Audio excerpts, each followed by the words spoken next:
போன வாரம் ஃப்ரைடே நம்மளோட செவலக்கடாரியை குடுக்குறோம்னு சொல்லி ஒரு போஸ்ட் போட்டிருந்தோம். இந்த போஸ்ட்டுக்கு பயங்கரமான ரெஸ்பான்ஸுங்க. கிட்டத்தட்ட ஒரு 250 பேர் எனக்கு கால் பண்ணியிருந்திருப்பாங்க. நம்ம போஸ்ட் போட்டு ஒரு 2 மணி நேரத்திலேயே மாடு கொடுத்தாச்சுங்க. நம்மளோட மாடு பாத்தீங்கன்னா ரொம்பவே சாஃப்ட் நேச்சருங்க. யார் வேணாலுமே பிடிக்கலாம், யார் வேணாலுமே வந்துட்டு பால் கறக்கலாம். மடி கூச்சம் அப்படிங்கிறது சுத்தமா கிடையாது. மாடு ரொம்ப பெருசா மடி வைக்கலைங்க, கணக்கான மடி தான் வச்சிருந்தது. மாடு கொஞ்சம் வந்து உள்மடி மாதிரி வச்சிருந்ததுங்க. அதனால பால் இருக்குங்க, ஆனா மடி பார்வைக்கு இருக்காது. நம்மளோட மாட்டை அடுத்த நாள் புடிச்சிட்டு போறதா சொல்லியிருந்தாங்க. அவங்க வர்றதுக்குள்ளேயே வந்து பாத்தீங்கன்னா மாடு கண்ணு போடுற மாதிரி இருந்தது. சனிக்கிழமை மதியம் ஒரு 1 மணிக்கெல்லாம் பாத்தீங்கன்னா மாடு கண்ணு போடுற மாதிரி இப்படி சுத்திட்டே இருந்துச்சுங்க. டக்குன்னு பார்த்தா கால் மட்டும் 2 வெளியே தெரிய ஆரம்பிச்சது. தண்ணி கூட எதுவுமே உடையல. கிட்டத்தட்ட 1.5 மணி நேரமா மறுபடியும் மாடு சுத்திட்டே தாங்க இருந்தது. அந்த கண்ணு லைட்டா கூட வெளியே வரல. தலையத்து மாடு அப்படிங்கறதுனால கண்ணு போடுறது கொஞ்சம் சிரமமா இருக்கும். அதே போல கண்ணு கொஞ்சம் ஊறி இருந்தாலுமே கண்ணு வர்றதுக்கு ரொம்பவே ஸ்ட்ரெயின் பண்ணும். நானும் கிட்டத்தட்ட ஒரு 3 மணி வரைக்கும் வெயிட் பண்ணுங்க. ஆனா கண்ணு வந்து வெளியே வர மாதிரியே தெரியல. அந்த 2 கால்கள் மட்டும் அப்படியே வெளியே தெரிஞ்ச மாதிரியே மாடு அப்படியே சுத்திக்கிட்டே தாங்க இருந்தது. மாடு ஃபுல்லாவே படுக்கவே இல்லை. நானுமே கால் வந்து நல்லா வெளியே வந்துருச்சுன்னா இழுத்து விடுறதுக்கு ஓகேவா இருக்கும் அப்படின்னு சொல்லி ரொம்ப நேரமா வெயிட் பண்ணிட்டு இருந்தேங்க. ரொம்ப நேரம் வெயிட் பண்ணதுக்கு அப்புறம் தான் மறுபடியும் அந்த 2 கால் கொஞ்சம் வெளியே வர ஆரம்பிச்சது.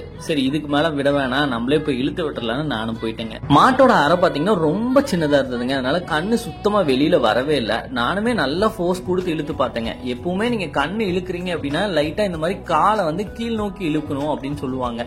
அப்பதான் வந்து கண்ணு உங்களுக்கு ஈஸியா வெளியே வருங்க. நானும் ஃபுல் ஸ்ட்ரென்த் கொடுத்து இழுத்து பார்த்தேன். கண்ணு வந்து லைட்டா கூட வெளியே வரலங்க. சில பேர் மாடு கண்ணு போடுறப்ப இந்த மாதிரி கண்ணு இழுக்க கூடாதுன்னு சொல்லுவாங்க. அப்படியெல்லாம் எதுவும் கிடையாதுங்க. மாடு ரொம்ப ஸ்ட்ரெயின் பண்ணிட்டே இருந்துச்சுன்னா நீங்க கண்டிப்பா இந்த மாதிரி ஃபர்ஸ்ட் எய்ட் பண்ணலாம். எதுவுமே ஆகாது. டாக்டர்கிட்ட நீங்க கூப்பிட்டு கேட்டாலும் அவங்களே இதுதான் சொல்லுவாங்க. கண்ணுக்குட்டியோட தலையை லைட்டா அறையில இருந்து அப்படியே வெளியே இழுத்துட்டு அதுக்கப்புறம் மறுபடியும் ஃபோர்ஸ் கொடுத்து இழுக்க ஆரம்பிச்சுங்க. மாடு எந்த இதுவுமே பண்ணாம அப்படியே ரொம்ப கோஆபரேட் பண்ணுச்சு.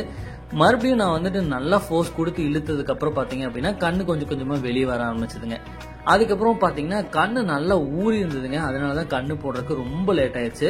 பிளஸ் தலையத்து மாடுகள் அப்படிங்கிறப்ப அரை வந்து அந்த அளவுக்கு தளர்ந்திருக்காது. கண்ணு வர்றதுக்கு ரொம்ப கொஞ்சம் ஸ்ட்ரெயின் ஆகும். மாட்டுக்கு ஊசி போடும் போதே நான் டாக்டர் சொல்லியிருந்தேங்க, ஜெர்சி ஊசி தான் போடணும் அப்படின்னு சொல்லியிருந்தேன். அவர் வந்து பாத்தீங்கன்னா பிளாக் ஜெர்சியை போட்டாரு. கண்ணு வந்து பாத்தீங்க அப்படின்னா பியோர் பிளாக்ல பிறந்ததுங்க. கண்ணு ரொம்ப ரொம்ப ரொம்ப சூப்பரா இருந்துச்சுங்க. எனக்கு கண்ணு ரொம்ப பிடிச்சிருந்தது. அதுக்கப்புறம் மாட்டுக்கிட்ட விட்டதுக்கு அப்புறம் மாடு வந்து பாத்தீங்கன்னா ஃபர்ஸ்ட் கொஞ்ச நேரம் யோசிச்சது. அதுக்கப்புறம் மறுபடியும் நக்கி கிளீன் பண்ண ஆரம்பிச்சிருச்சு. நம்ம மாடு பாத்தீங்க அப்படின்னா கிடாரி கண்ணு தாங்க போட்டிருந்துச்சு. கண்ணுக்குட்டியுமே பாத்தீங்க அப்படின்னா சுழியெல்லாம் சுத்தந்தாங்க. இப்போ கண்ணுக்குட்டியோட கலர் உங்களுக்கு நல்லா தெரியும்னு நினைக்கிறேங்க. பிளாக் ஜெர்சி கண்ணுக்குட்டி பாத்தீங்க அப்படின்னா பியோர் பிளாக்ல இருக்கு. இன்னும் பெருசாக மேபி செம்பூத்தா வரலாம். பட் இருந்தாலும் மாடு கலர்ல வராது. மாடு கண்ணு போட்டு ஒரு 10 மினிட்ஸ்லயே மாடு புடிச்சிட்டு போறதுக்காக திருச்சியில இருந்து வந்துட்டாங்க. அதுக்கப்புறம் நம்ம தான் கொண்டு போயிட்டு கண்ணுக்குட்டியை டெம்போலையும் வச்சுட்டு வந்தோம். வச்சுட்டு வந்துட்டு மறுபடியும் திருப்பி மாடை ஒரு கிட்ட கொண்டு வந்தாரு. மாடு டெம்போல ஏறலைங்க. அதுக்கப்புறம் நம்ம தான் வாங்கி மேலையும் ஏத்தி கொடுத்தோம். மாட்டை பாத்தீங்கன்னா சேஃபா டெம்போல ஏத்தி கட்டியாச்சுங்க. மாடும் நம்ம பண்ணையில இருந்து கிளம்புறதுக்கு ரெடி ஆயிடுச்சு.